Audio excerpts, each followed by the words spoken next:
Migala. Sobre Díaz yo tengo un comentario, y es que cuando ves la historia de los grandes generales, hay dos tipos de grandes generales. Está el táctico y está el brutal. Los tácticos son aquellos que tienen la inteligencia suficiente para tener una estrategia para vencer al enemigo, ¿no? Como mi general Obregón. Está Obregón, no, Obregón es de los brutales. De los brutales era Cárdenas, güey. Está, no sé, está Aníbal, está César, está todos estos grandes estrategas, ¿no? Y luego tienes estos güeyes que piensan distinto.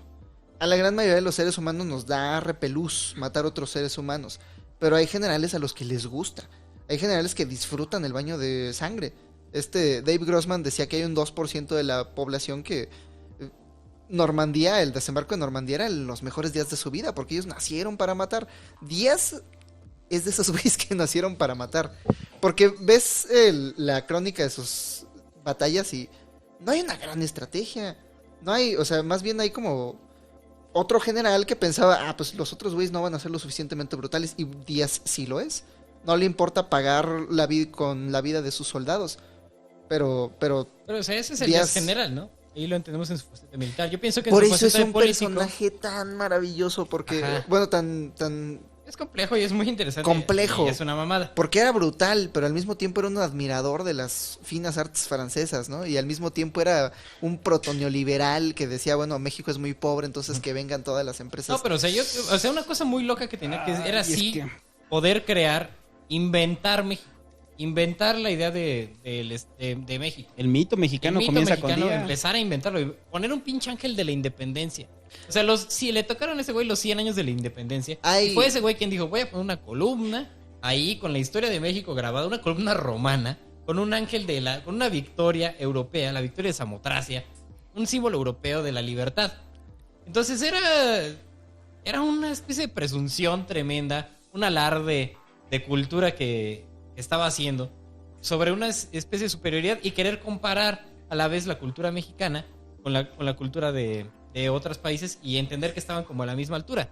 Entonces Juárez es a través de Juárez que él hace el sincretismo de los indígenas. Utiliza a Juárez como un símbolo indígena para que los indígenas quieran formar parte del Estado-nación que él estaba intentando crear. No nos crea, perdón. Busque la foto, la única foto vivo de Juárez. Bueno, que no es foto, es de aguerrotipo o esa madre, ¿no? Es un grabadillo. Un grabadillo ahí de Juárez. Muy guapo. O sea, usted ve al Juárez de esa foto y ve al Juárez afrancesado, pues nada que ver. Ahí se está metiendo al champiñón donde vivía. Ahí ves a Juárez y ves a Margarita Maza de Juárez también, o sea, y dices, güey, o sea, la reconstrucción francesa que hace Díaz es maravillosa porque nos crean nuestros héroes. Entonces es cuando la historia se empieza a contar y es curioso cómo después la historia se cuenta a través de él.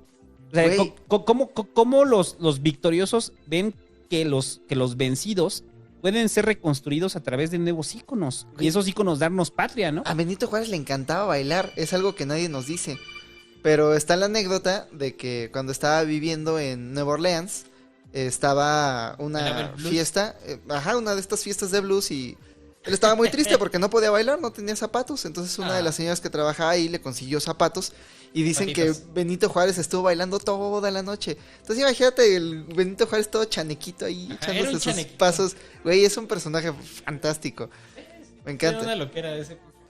Sobre Paseo de la Reforma tengo una anécdota que leí en la semana. Y es la anécdota de los indios verdes. Pero no eran los indios verdes, eran otros indios, eran dos tlatoanis. Dos tlatoanis. Era Itzcoatl y Cuauhtémoc, y estaban en la entrada de Paseo de la Reforma, y Porfirio Díaz decidió quitarlos.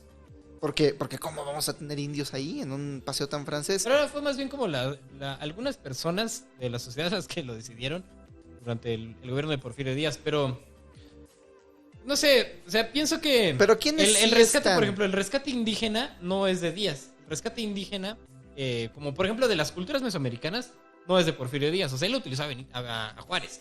Pero el rescate de las culturas indígenas es hasta los muralistas. Vasconcelos.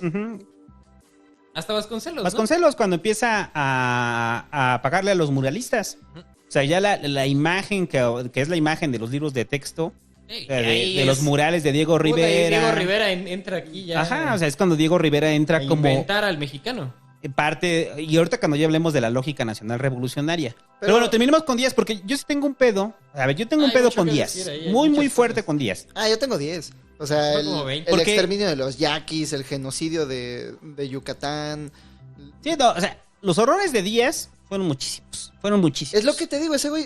O sea, los horrores de Díaz. No estoy diciendo que le gustara matar, pero por lo menos no le importaba. A ver, pero yo creo que Díaz lo ves, y creo que ahorita te vas en el punto de que lo ves como el peor de los neoliberales a Díaz, ¿no? Entonces, pero sabe que solamente así es la forma en la... Es como si Cuadri fuera un psicópata. Porque Cuadri todavía es un ser humano, ¿no? Todavía tiene empatía y así. Ajá. Si fuera presidente, sería un pésimo presidente, pero no sería Díaz. Pero ¿cómo te montas? O sea, imagínate, tú eres Porfirio Díaz.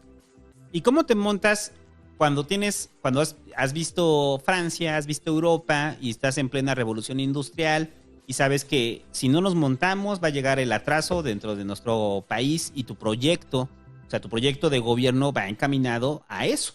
Entonces, ¿qué es lo que te estorba? Restauración Meiji. Los Meiji estaban en la misma situación. Entonces, los japoneses estaban en la misma situación, mandaron espías a toda Europa y dijeron, tú investiga bien lo que hace este país.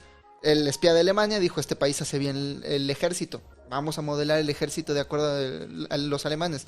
Los ingleses dijeron, ellos hacen bien la banca, vamos a tener una banca inglesa.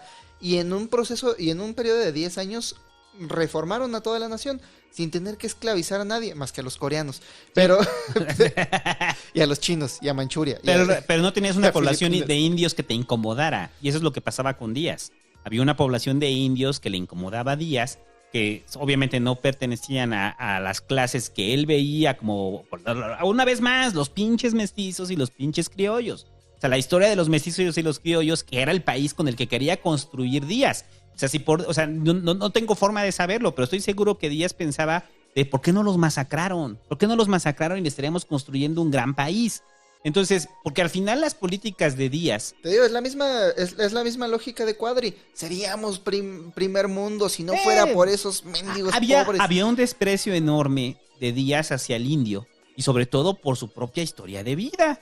Porque Díaz, pues obviamente venía de ascendencia de indios. ¿De qué hablan? Díaz era oaxaqueño. Sí, pues por eso, venía de ascendencia de indios. Este güey es el güey que sale del barrio y odia a los pobres. Ajá, exactamente así. O sea, entonces su propia historia de vida lo llevaba a un odio hacia los indios. Entonces, Díaz simplemente quería como hacerlos borrado, hacerlos a un lado y construir la sociedad francesa en México. Y es lo que ves. Y entonces ahí es cuando entras por eso digo que tengo broncas, porque entras en un sentimiento de culpa. Por eso la colonia Juárez es tan bonita. Sí, porque nosotros como chilangos, si algo tenemos es la herencia de Díaz. O sea, nosotros no podemos caminar en el centro sin ver a Díaz ahí. O sea, no vas, o sea, inclusive vamos a Santa María la Ribera y dices, sí, las obras de construcción porfiriana, ¿no? O sea, y te maravilla, ¿no? Santa María la Ribera, ¿no? O sea, entonces hay un sentimiento de culpa de que esta ciudad que construyó Díaz, porque es la estructura de Díaz, que tanto queremos y tanto nos mama y que se envuelve, y sobre todo son íconos a nivel nacional, está construida sobre baños de sangre que Díaz produjo sobre las poblaciones indias, ¿no? Hay que entender que indígenas relucen gracias a la mediocridad de las construcciones posteriores, al arribo del modelo neoliberal, y antes del modelo neoliberal al pinche desperdicio de tiempo y al consumo de recursos de los primeros priistas. Eran mucho más miserables y mucho más egoístas que Díaz. O sea, si Díaz era megalómano y digamos sanguinario, era un megalómano sanguinario que estaba haciendo cosas. Los demás nada más se robaron su pinche dinero y se construyeron sus propiedades para ellos mismos. Ajá, bueno, después de los alemanes. O sea, por eso brilla la obra de Díaz, porque después empieza el priismo y empieza la decadencia del país en todo su esplendor. O sea, el primer PRI, ahorita vamos a hablar de eso. Priista, se me va a salir mi gen priista. Desapareció la obra pública, desapareció el desarrollo de los seres humanos, aquí individual. Lo único que te queda era habitar pinches casas de hormigón o casas viejas.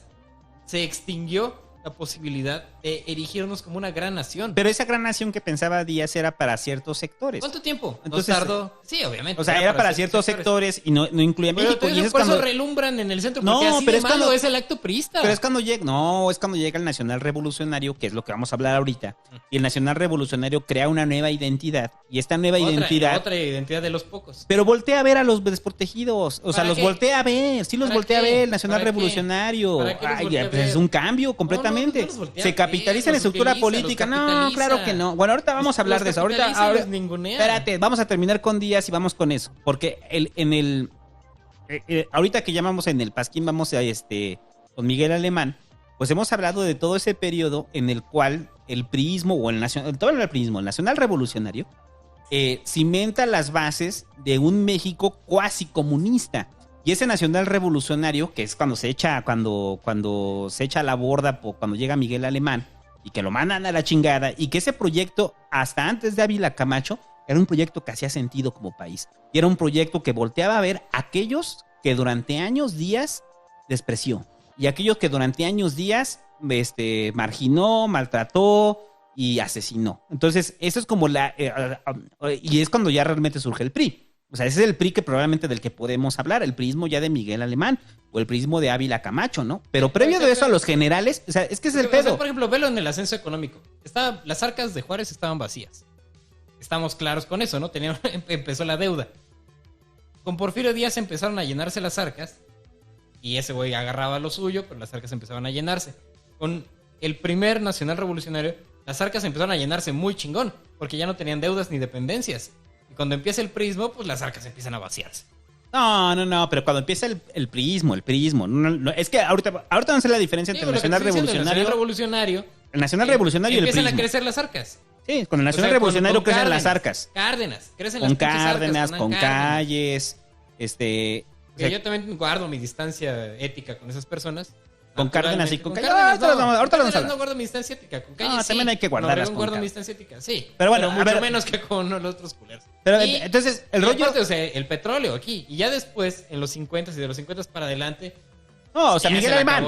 Miguel Alemán es lo decíamos, o sea... Para mí desde antes, es Ávila Camacho. O sea, Ávila Camacho y la decisión de Cárdenas sobre Ávila de Camacho son de esas cosas que sigo sin explicarme. Ya lo tratamos como de medio descifrar en el Pasquín, de por qué no Mújica, por qué terminó siendo Ávila Camacho. Pero bueno, era para la dinámica del país. Bueno, pero regresando a Díaz, ahorita vamos con el PRI.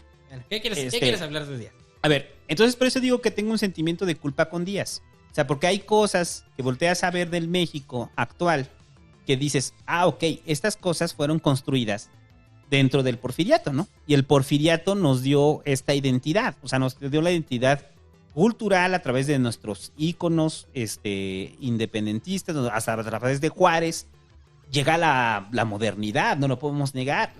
Empieza a surgir por primera vez un tipo de clase media en México, lo cual era inexistente. Entonces, sí hay un crecimiento o sea, la sociedad porfirista era una sociedad que se sentía cómoda dentro del porfirismo y a veces que nos llega a pensar ese 1%, ese 1% que está muy a gusto es el equivalente a la clase media actual, la cual se siente bien con modelos neoliberales, que se siente bien con el panismo y que dicen, güey, con Díaz estábamos excelentes. O sea, yo cada vez que alguien ve y que dicen, es que estamos mejor con el PAN, o sea, o estaba bien con el PAN, o Calderón sí sabía hacer las cosas, veo a los porfiristas ahí. O sea, veo ahí a los porfiristas. A unos acomodados que perdieron su poder, que perdieron inclusive el propio estilo. O sea, por ejemplo, ahorita con la 4T, o sea, muchas de las críticas que se hacen hacia la 4T son críticas superficiales, como el rollo de que Tatiana Cloutier, cómo se viste Tatiana Cloutier, y es estúpido. Pero mucha gente todavía cree en eso. O sea, los vicios del porfirismo de nuestra sociedad afrancesada, o de los intentos de afrancesar nuestra sociedad, los tenemos hasta nuestros días.